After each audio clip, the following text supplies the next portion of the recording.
صحیح بخاری کی حدیث نمبر 292 نمبر، اس پر منکرین حدیث نے اس مسئلے پر اعتراض کیا، اور مسئلہ یہ ہے کہ میاں بیوی آپس میں ملیں، آپس میں مباشرت کریں، اور ان کا اگر انزال نہیں ہوا تو آیا کہ ان پر غسل جو ہے وہ واجب ہو جاتا ہے یا نہیں۔ وہ کہتے ہیں کہ جو اہل الحدیث ہیں ان کا موقف یہ ہے کہ میاں بیوی جب آپس میں ملیں تو اگرچہ انزال نہ بھی ہو، اگرچہ انزال نہ بھی ہو تو غسل جو ہے وہ واجب ہو جاتا ہے۔ جی ہاں، بالکل ہمارا یہ موقف ہے اس حدیث کی بنا پر، جس کو بخاری نے بھی بیان کیا ہے صحیح بخاری میں، اور مسلم میں بھی، اذا جلس احدکم بین شعابہ الارض ثم جہدہا فقد وجب الغسل، اور وان لم ینزل، کہ اگر کوئی مرد اپنی عورت کی 4 شاخوں کے درمیان بیٹھ جائے اور کوشش کرے انزال نہیں ہوا تو پھر بھی غسل جو ہے وہ واجب ہے۔ کہتے ہیں کہ اس موقف کے خلاف امام بخاری نے صحیح بخاری میں یہ حدیث بیان کی ہے جو کہ اس کے مخالف ہے۔ وہ کون سی حدیث ہے؟ 292 نمبر حدیث۔ اس پر اہل الحدیث کیوں نہیں عمل کرتے؟ وہ کیا حدیث ہے؟ اذا جامع الرجل المرأة فلم ينزل، مرد اپنی بیوی کے ساتھ، اذا جامع الرجل، جب مباشرت کرے مرد عورت سے، فلم ينزل، اور انزال نہیں ہوا، قال، فرمائے، یغسل ما مس المرأة منہ ثم یتوضا ویصلی، کہ غسل کرے، دھو لے اتنی جگہ کو کہ جتنی جگہ، یعنی کہ اس مقام کو دھو لے جس سے عورت کو مس کیا تھا، وضو کرے، نماز پڑھے، وضو کرے، نماز پڑھے۔ یہ بخاری کی حدیث۔ کہتے ہیں اس پر تو اہل الحدیث کا عمل نہیں ہے، بالکل عمل نہیں ہے اس پر، اس حدیث پر اعتراض ہے کہ اگر یہ بخاری کی صحیح حدیث ہے تو پھر اس پہ عمل کیوں نہیں؟ آگے اگرچہ امام بخاری نے لکھا ہے الغسل احوط، یعنی کہ غسل جو ہے عبداللہ کہتے ہیں یہ زیادہ بہتر ہے۔ اب مسئلہ پہلا یہ ہے، ٹھیک ہے یہ بخاری میں روایت آئی ہے، قرآن میں بھی ایسی آیات ہیں کہ جو منسوخ ہیں، ان پہ عمل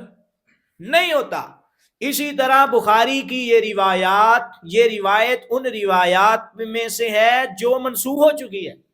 یہ عمل اب نہیں ہوگا۔ کس روایت کی بنا پہ؟ یہ جو میں نے بیان کی ہیں اس روایت کی بنا پہ، ابو ہریرہ کی روایت جو کہ بخاری مسلم میں ہے، اذا جلس احدکم بین شعابہ الاربع ثم جہدہا فقد وجب الغسل، جب مرد عورت کی 4 شاخوں کے درمیان بیٹھ جائے اور کوشش کرے تو اس پر غسل واجب ہو گیا۔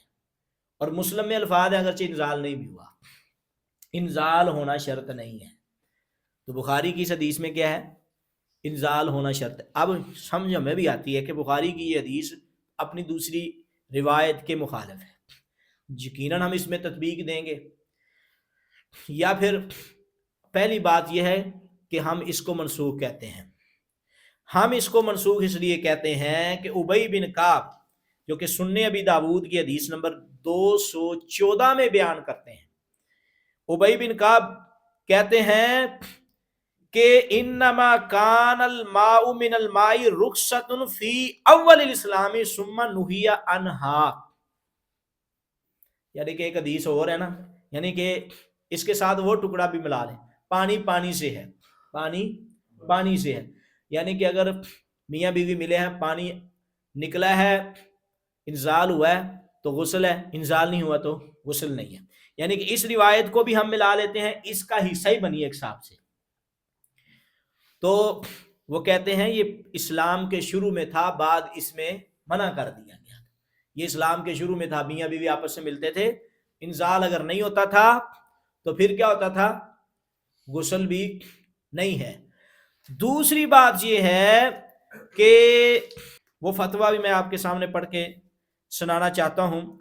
جو کہ شرح مان الاثار للطحاوی میں وہ فتویٰ موجود ہے، کہ حضرت عمر کا دور تھا،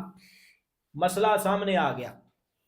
حضرت عمر کا دور تھا، لوگوں نے کہا کہ ایک حدیث میں امام کائنات نے فرمایا الماء من الماء، پانی پانی سے ہے، اور ہمارے تو بعد اہل الحدیث نے اس حدیث کو بھی منسوخ نہیں کہا، اس حدیث کو بھی منسوخ نہیں کہا، وہ تو یہ کہتے ہیں کہ الماء من الماء کا تعلق اس وقت بھی ہو سکتا ہے، اس کا تعلق رات کے سونے سے ہے، جب بندہ سویا رات کو خواب دیکھتا لیکن صبح دیکھتا ہے میرا انزال نہیں ہوا، تو جب اگر خواب دیکھا تو انزال نہیں ہوا تو پھر غسل بھی نہیں، اس کا اس کے ساتھ تعلق ہے، اگر اس کے ساتھ تعلق جوڑیں گے تو پھر یہ بھی روایت منسوخ، پھر یہ روایت منسوخ ہے۔ اور میں یہ بات کہنا چاہتا ہوں کہ امام بخاری بھی اس کی منسوخیت کو بیان کرنے کے لیے ہی لے کر آئے ہیں، کیونکہ امام بخاری کہتے ہیں الغسل احوط،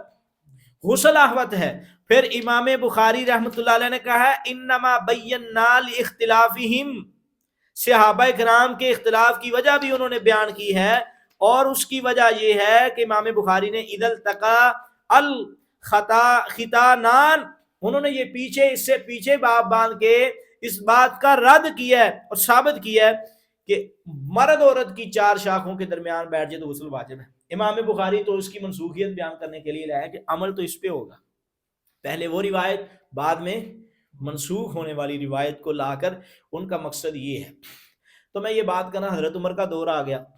حضرت عمر رضی اللہ تعالیٰ کا دور آ گیا، تو اس مسئلہ میں صحابہ کا نا آپس میں اختلاف ہو گیا، تو حضرت عمر نے نا یہ مسئلہ اپنی بیٹی حفصہ پر پیش کیا، ام المومنین رضی اللہ تعالیٰ،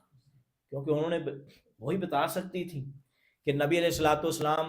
انزال کی وجہ سے غسل کرتے تھے یا آپس میں ختانین ملنے کی وجہ سے غسل کرتے، تو حضرت حفصہ نے وہ مسئلہ بیان کرنے سے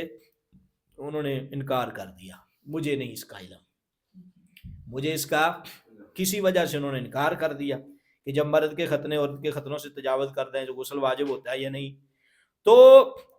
حضرت عمر رضی اللہ تعالیٰ عنہ بڑے پریشان ہوئے، انہوں نے پھر یہی مسئلہ حضرت عائشہ کے پاس بھیج دیا۔ حضرت عائشہ رضی اللہ تعالیٰ عنہا وہ شخصیت تھی کہ مدینے کے جو مفتی تھے نا ابو ہریرہ اور صحابہ کرام کبار، وہ مسئلے کسے پوچھتے تھے؟ حضرت عائشہ سے۔ جب حضرت عائشہ کے سامنے یہ مسئلہ پیش ہوا، حضرت عائشہ نے کہا کہ اس کا تعلق، یعنی کہ انہوں نے کہا کہ یہ بات جو ہے منسوخ ہو چکی ہے، یہ بات کیا ہو چکی ہے؟ منسوخ ہو چکی ہے۔ تو آئندہ پھر انہوں نے کہا کہ اگر الماء من الماء کے حوالے سے عدم وجوب غسل کا فتویٰ دیا تو میں اسے عبرت ناک سزا دوں گا، کہ اگر میاں بیوی آپس میں ملے تو انزال نہیں ہوا تو کوئی مفتی یہ فتویٰ دے دے کہ غسل نہیں ہے، تو حضرت عمر نے کیا کیا؟ کہا کہ میں اسے کیا کروں گا؟ سخت سزا دوں گا، سخت سزا۔ تو یہ فیصلہ تمام صحابہ کی موجودگی میں دیا، اور اس پر کسی نے انکار بھی نہیں کیا۔ اس کا مطلب